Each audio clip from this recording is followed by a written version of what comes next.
everybody, it's Mr. Sean back in my backyard. So last week we were talking about coniferous trees, and what I'd like to talk about this week are birds.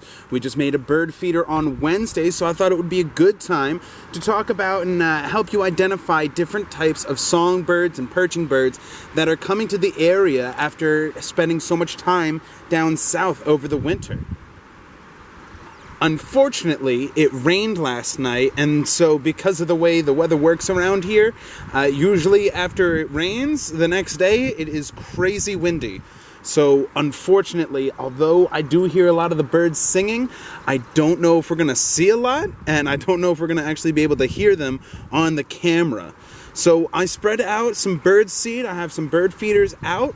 So we're going to see if we can find any, but so far it's looking like it might be a bit of a rough day for birding. So after about 45 minutes of waiting for the wind to die down to the point where birds would be able to fly again, we have our first bird. So the one before us is a chirping sparrow. Chirping sparrows look a lot like all the other sparrows, from the American tree sparrow to the house sparrow to the Eurasian sparrow. But the key identifier for this specific type of sparrow is that white brow, that white bar right above their eye. If you see a bird that looks like a sparrow and it doesn't have that white bar, it's not going to be a chirping sparrow. So during the winter, the chirping sparrow lives along the border of the US and Mexico, but then when it becomes spring, it starts to move back north for its spring and summer habitat. It can live all the way up in Canada and as far south as Texas, and all the way over to northern Florida. So in that big rectangular area is what it calls home. Its song is very distinctive. It's a crisp chirp. And it tends to live in and around grassy woodland areas.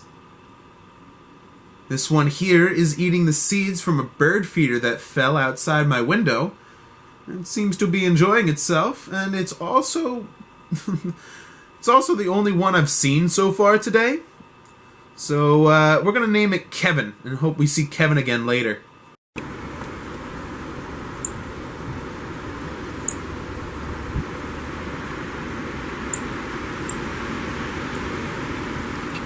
You can tell an American robin from its orange and reddish belly and its bright yellow beak. The robin also has white feathers around the eyes and dark feathers on its head, with grayer, lighter colored feathers on its back. The robin is a harbinger of spring. It's one of the first birds to migrate back south for the summer, and it can live all the way north in Alaska and Newfoundland in Canada, and then it can fly as far south as Florida and even into Mexico. It lives from California to the East Coast. This is as an American bird as you can get. The robin lives in nests made of grasses reinforced with mud, and you'll often see them in... where'd he go? There he is.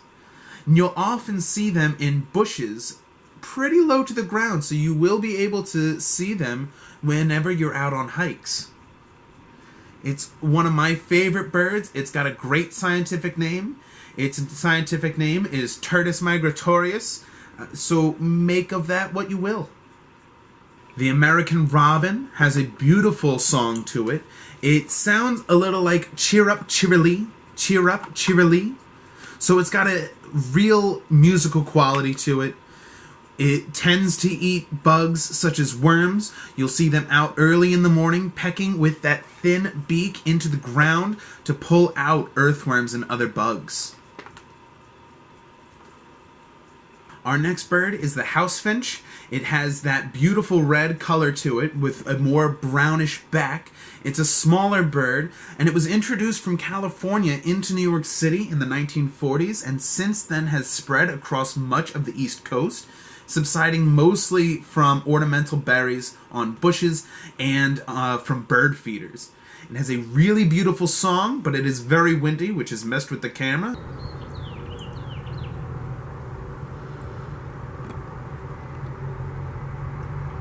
Our next bird is the Carolina chickadee. You can identify a Carolina chickadee from the black feathers on the top of its head, white feathers on its cheek, and black feathers under its chin, as well as the gray feathers on its back and white feathers on its belly. Now, the Carolina chickadee is often confused with the black-capped chickadee, but if you live in central Jersey, you're likely to find a Carolina chickadee as they compete for food during the spring and don't live in the same areas. Bonus bird! Now, I think I know what this bird is, but why don't you get yourself a bird ID guide and see if you can figure it out and let us know? Because I'm not entirely sure, as it is flying way up high, which makes it very hard to film and very hard to see.